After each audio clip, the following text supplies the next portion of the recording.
नमस्कार, मी पंजाब डक. आज आहे 4 ऑगस्ट 2026. आजच्या व्हिडिओमध्ये राज्यात परत एकदा मुसळधार पाऊस आणि काही ठिकाणी अतिमुसळधार पाऊस पडणार आहे त्याचा अंदाज ह्या व्हिडिओमध्ये देणारच आहे. पण त्या अगोदर काय करणार आहे, आज म्हणजे 4 ऑगस्ट पासून ते 7 ऑगस्टच्या दरम्यान राज्यात कुठं कुठं पाऊस पडणार, कसा पडणार आहे त्याचा अंदाज देणार आहे. तर राज्यात आज 4 ऑगस्ट, 5 आणि 6 ऑगस्टच्या दरम्यान या 3 दिवसामध्ये राज्यात विखुरलेल्या स्वरूपाचा पाऊस पडणार आहे. 22 मिनिटाचा, 10 मिनिटाचा, अर्ध्या तासाचा, 1 तासाचा असा पाऊस पडणार आहे म्हणून हा अंदाज लक्षात घ्यायचा. सर्वप्रथम हा कुठं पाऊस पडणार आहे, जे भाग आतापासून पावसामध्ये वंचित होते, म्हणजे ज्या भागात अद्यापही पाऊस पडलेला नाही त्या भागात हे पाऊस पडणार आहे. मग सांगायचं झालं तर सोलापूर जिल्ह्यामध्ये मंगळवेढा, त्याच्यानंतर पंढरपूर, कासेगाव, त्याच्यानंतर आटपाडी, जत, त्याच्यानंतर इकडं बारामती, दौंड, इंदापूर ह्या परिसरात देखील पाऊस पडणार आहे. त्याच्यानंतर अहिल्यानगर जिल्ह्यात देखील पाऊस पडणार आहे. त्याच्यानंतर इकडं लातूर जिल्ह्यामध्ये उदगीर, नळदुर्ग, अक्कलकोट, मंद्रुप ह्या परिसरामध्ये पडणार आहे. त्याच्यानंतर इकडं कंधार, लोहा, पालम, म्हणजे पालम हे भागात पाऊस कमी होता त्या भागात देखील परत एकदा आता पाऊस पडणार आहे. त्याच्यानंतर परभणी जिल्हा, जालना जिल्हा, बीड जिल्हा ह्या 3 जिल्ह्यात देखील चांगला वेगवेगळ्या भागात पडणार आहे. सर्वदूर पडणार नाही, फक्त भाग बदलत पडणार आहे म्हणून हा अंदाज लक्षात यायचा. नांदेड जिल्ह्यात आज जरा जास्त पाऊस पडणार आहे म्हणून हा नांदेडकरांनी अंदाज लक्षात यायचा. धर्माबाद, बिलोली, नायगाव, नरसी, त्याच्यानंतर वसंतनगर त्या भागात देखील पाऊस पडणार आहे. त्याच्यानंतर इकडे यवतमाळ जिल्ह्यात देखील आहे, अमरावती जिल्ह्यात आहे, अकोला जिल्ह्यात आहे, वाशिमकडं आहे, हिंगोलीकडं आहे, अकोला जिल्हा, बुलढाणा जिल्हा, जालना जिल्हा, जळगाव जिल्हा, जळगाव जिल्हा, परभणी जिल्हा ह्या परिसरात काय होणार आहे, दुपारनंतर ऊन पडेल आणि दुपारपर्यंत ऊन पडेल, दुपारच्या नंतर लगेच जोराचा पाऊस सुरू होणार आहे म्हणून हा अंदाज लक्षात. आणि मुंबई कोकणपट्टीचा म्हणजे ते पालघरपासून ते इकडं रत्नागिरीपर्यंत, गोव्यापर्यंत ते पाऊस सुरूच राहील. त्याच्यामुळे पुणेकडे देखील सरी सुरू राहते.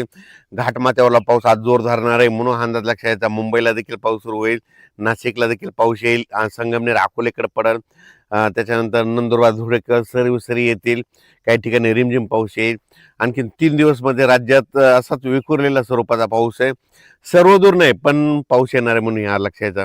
पण आता याच्यानंतर पाऊस कधी येणार आहे, तर राज्यातल्या शेतकऱ्याला 7 ऑगस्ट पासून ते 13 ऑगस्ट पर्यंत, 13-14 ऑगस्ट पर्यंत शेतीची कामे करण्यास वेळ आहे.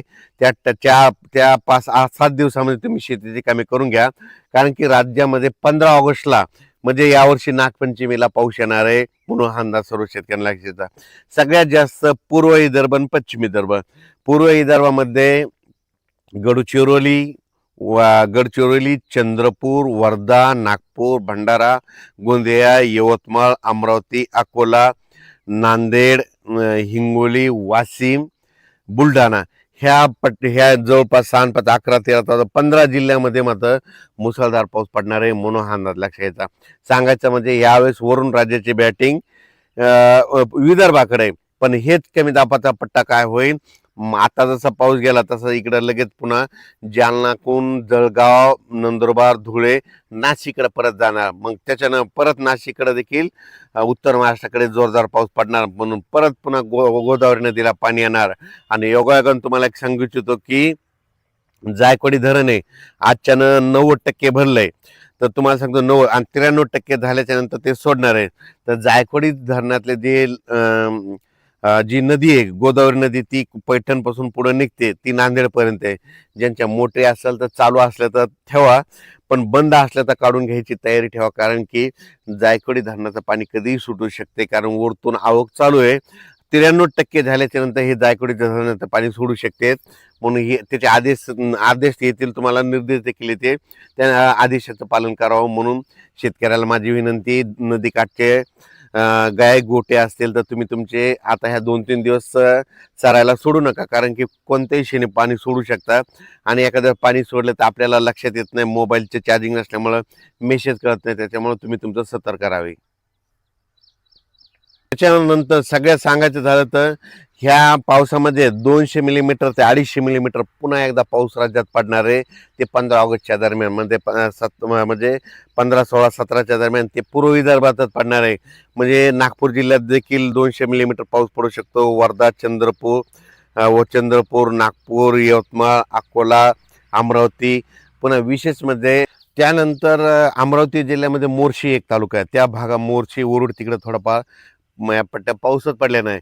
तर मोर्शी तालुक्यातल्या सर्व शेतकऱ्यासाठी आनंदाची बातमी की तुमच्याकडं ह्या पावसामध्ये 15 ऑगस्टचा जे पाऊस आहे ना त्याच्यामध्ये चांगला पाऊस पडणार आहे.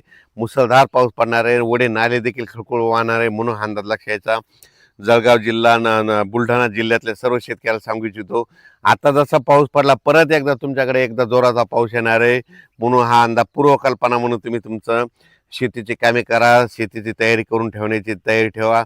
त्याच्यानंतर विशेष म्हणजे येलदरी धरण आहेत, त्या लाभ क्षेत्रातल्या शेतकऱ्याचे फोन आले. येलदरी धरण, सिद्धेश्वर धरण आहे, तर आमचं येलदरी धरण सिद्धेश्वर भरेल का नाही. तर तुम्हाला सांगतो येलदरी सिद्धेश्वर धरणाला खडकपूर्णाच्या परिसरामध्ये पाऊस पडायला पाहिजे. आणि खडकपूर्णा जे धरण आहे त्याला पाऊस पडायला बुलढाणा जिल्ह्यामध्ये विदर्भात पडायला पाहिजे. तर या पावसामध्ये विदर्भामध्ये त्या खडकपूर्णाच्या कॅचमेंट एरियामध्ये पाऊस पडणार आहे. त्याच्यामुळं खडकपूर्णा भरलं तर त्याचं पाणी येलदरीला येतं, येलदरीचं पाणी सिद्धेश्वरला येतं आणि त्याचा हिंगोली जिल्ह्याला फायदा होतो. म्हणून त्यांच्यासाठी आनंदाची बातमी. सप्टेंबरपर्यंत हे तिन्ही धरणं भरून जाणार आहेत म्हणून त्यांच्यासाठी आनंदाची बातमी. म्हणून हे देखील त्यांनी अंदाज लक्षात घ्यायचा. कोकणपट्टी घाटमाता, मुंबई पुणे नाशिक, इगतपुरी, अकोले संगमनेर आणि इकडं कोल्हापूर तिकडला आणि महाबळेश्वर त्या पट्ट्यातला पाऊस मध्ये आज ह्या 3 दिवस आणखीन जोर धरणार आहे. म्हणून हे लक्षात यायचं. 7 तारखेच्या नंतर ते देखील जोर ओसरल. पण त्याच्यानंतर परत 15 ऑगस्टला पुन्हा परत पाऊस सक्रिय होणार आहे. म्हणून हा अंदाज लक्षात यायचा. तुम्हाला सांगतो यावेळेस नागपंचमीच्या वेळेस पाऊस येणार आहे. गणपती आगमनाच्या वेळेस गणपतीच्या त्या 9 दिवसामध्ये देखील पाऊस येणार आहे. दसऱ्याला देखील पाऊस पडणार आहे. म्हणून हा अंदाज सर्व शेतकऱ्यांना लक्षात यायचा. तसेच तेलंगणातल्या शेतकऱ्यांना सांगू इच्छितो की आजच तेलंगणामध्ये जवळपास 4 ऑगस्ट 5 आणि 6च्या दरम्यान तेलंगणा, धर्माबाद, आदिला, डोंगरी तहसील तिकडे देखील पाऊस पडणार आहे. म्हणून अंदाज त्यांनी लक्षात द्यायचा. कर्नाटककडे देखील आज बऱ्याच भागामध्ये विखुरलेल्या स्वरूपाचा पाऊस पडणार आहे. म्हणून कर्नाटकच्या शेतकऱ्यांना अंदाज लक्षात द्यायचा. मध्य प्रदेशकडे मात्र खंडवा, उज्जैन, इंदोर त्या परिसरात मात्र 15 ऑगस्टच्या नंतर मुसळधार पाऊस पडणार आहे. म्हणून त्यांनी देखील अंदाज लक्षात घ्यायचा. आत्ता देखील तिकडे मध्य प्रदेशकडे पाऊस पडणार आहे. त्याच्यानंतर गुजरातला मात्र पुन्हा एकदा पावसाचा फटका बसणार आहे. म्हणून हा अंदाज लक्षात घ्यायचा.